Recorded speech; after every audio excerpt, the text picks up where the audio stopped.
हमारा केवल एकेडमिक चर्चा करने के लिए नहीं इकट्ठे हुए, बल्कि भारत का भविष्य और 2047 में इस विकसित भारत के लक्ष्य की उसकी दिशा तय करने वाला ये सम्मेलन है।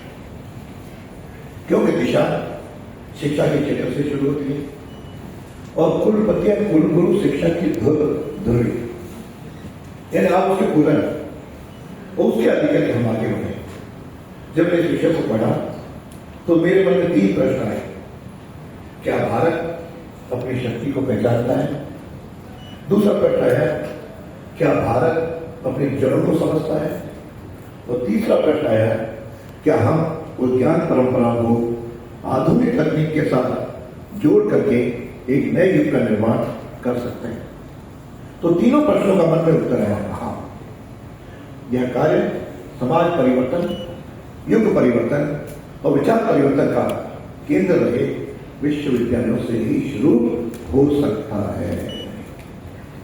उसके आधार पर मित्रों, ये जो स्वदेशी का विचार अभी विचार रहा है, यह कोई इस 20वीं सदी के स्वतंत्रता आंदोलन से शुरू नहीं है।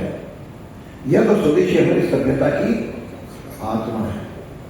जब वैदिक काल का ओर बढ़ेंगे तो भारत के गांव आत्मनिर्भर इकाइयां थी और उस समय कृषि, चाहे शिक्षा, चाहे औषधि, चाहे शिल्प, चाहे व्यापार, सब स्थानीय स्तर पर विकसित होता है। मैं इसको ध्यान आपका इसलिए आकर्षित करता हूं, कई बार कहते हैं जो कुछ हमें मिला है वह इस आजादी के बाद मिला है या इस आंदोलन के दौरान कुछ चीजें विकसित हुई। देखिए, हमारे भारत के यदि प्राचीनता में जाएंगे तो हमें अपनी भारतीयता पर गर्व की अनुभूति भी होगी और इस गर्व को हम ये छात्रों तक भी दिखाएंगे।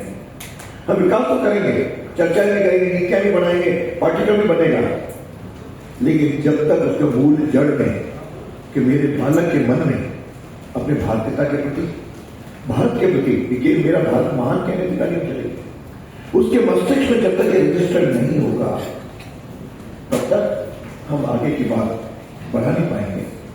ऋग्वेद की एक जो भूमि सूक्ति में जो लिखा गया है, माता भूमि पुत्रो अहम पत्रिया, यह धरती मेरी माता है और हम उसके पुत्र हैं।